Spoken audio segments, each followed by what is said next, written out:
Road आहे, दुसऱ्या साईडला आपल्याला रिंग रोड नसल्यामुळे बरेच मोठा वाहन आहे तो आपल्याला शहरात येत आहे. तो आपल्याला कशा पद्धतीनं आपल्याला सॉल्व्ह करता येईल का, तो एक विषय करायचे. उडान पूल एक विषय आपल्याला एक महत्त्वाचे विषय आहे.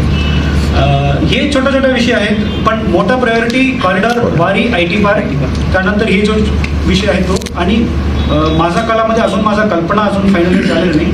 मला एक ऑल्टरनेटिव्ह इकॉनॉमी उघडायची. म्हणजे आता सरांनी एक जलपर्यटनच्या विषय हाताने घेतलं.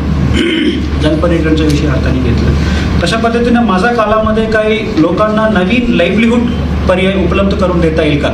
आता आमच्याकडे मी कृषीचा आढावा घेत असताना मला अशा कळालं की सोयाबीनचं प्रमाण खूप वाढलेलं आहे, सोयाबीनचं जो खूप जास्त झालेलं आहे. आता नवीन तुम्हाला एक विषय माहिती असेल की एडामामे म्हणून एक विषय आहे. काही नाही, एडामामे म्हणजे सोयाबीन लहान असताना तो काढून हे करणं एडामामे म्हणतात. ते याच्या किंमती खूप जास्त आहे, खूपच जास्त आहे. एडामामे म्हणजे लहान सोयाबीन असताना तो काढून विकणं, फूड प्रोसेसिंग असल्यामुळे तिथे अशा पद्धतीनं काही नवीन जेणेकरून आपल्याला लोकांचं नवीन लाईव्हलीहूड देता येईल का, नवीन ऑल्टरनेटिव्ह इकॉनॉमी आपल्याला उघडता येईल का, तो माझा विचार असणार. पण अजून फायनलाइज झालेलं नाही आहे, मी आज करत आहेत, पण हे माझा प्रायोरिटी असणार. सर तो मी पण तुम्ही म्हटल्याप्रमाणे शहराच्या सुद्धा काहीतरी नवीन आपल्याला करता, मी आयडिया आलं तर मी आपल्याला कळवतो, पण अजून माझा पूर्ण हे झालेलं नाही आहे.